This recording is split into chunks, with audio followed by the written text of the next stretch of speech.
ನಮಸ್ತೆ ಎಲ್ಲರಿಗೂ. ಶ್ರೀ ಗುರುಭ್ಯೋ ನಮಃ. ಓಂ ನಮಶ್ಚಂಡಿಕಾಯೈ. ವಿವಾಹ ಈಗ ಜೀವನದಲ್ಲಿ ಬಹಳ ಮುಖ್ಯ ಘಟ್ಟವನ್ನು ಎಲ್ಲ ಯುವಕರ ಜೀವನಕ್ಕೆ ಬೇಕಾಗಿದೆ. ಹಾಗಾಗಿ ಬಹಳ ಸಾರಿ ವಿವಾಹದ ಡಿಲೇ ಆಗ್ತಿರ್ತದೆ. ಯಾಕದು? ಕೆಲವು ದೋಷಗಳು ಅಂತ ಅಂದ್ಕೊಂಡು ಶಾಸ್ತ್ರ ಹೇಳುತ್ತೆ. ಹಾಗಾಗಿ ಆ ದೋಷಕ್ಕೂ ಒಂದು ಪರಿಹಾರ ಬೇಕಲ್ಲ.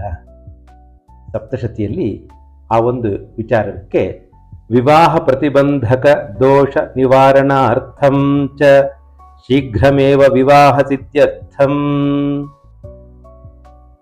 ಜನ್ಮ ಲಗ್ನ ರಾಶಿಭ್ಯಾಂ ಸಕಾಶಾತ್ ಅನಿಷ್ಟಸ್ಥಾನೇಷು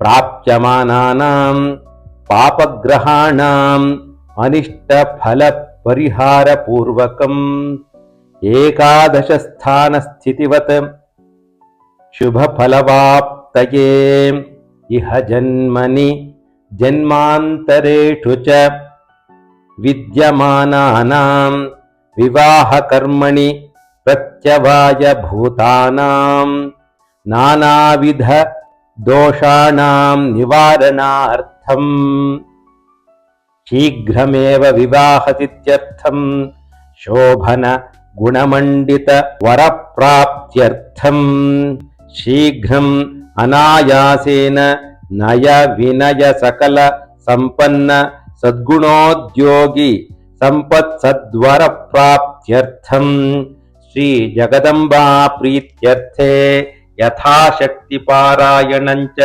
ಕರಿಷ್ಯೇ.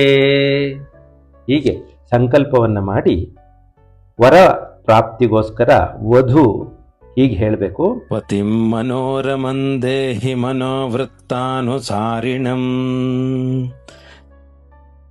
ತಾರಿಣಂ ದುರ್ಗ ಸಂಸಾರ ಸಾಗರಸ್ಯ ಕುಲೋದ್ಭವಂ.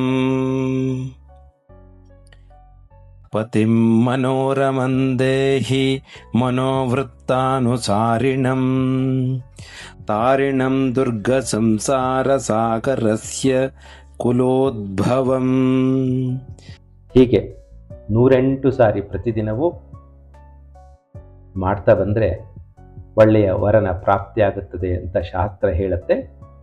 ಹಾಗಾಗಿ ತಾವೆಲ್ಲರೂ ಮಾಡಿ ಒಳ್ಳೆಯ ವರನ ಪ್ರಾಪ್ತಿಯಾಗಲಿ ನಿಮ್ಮೆಲ್ಲರಿಗೂ.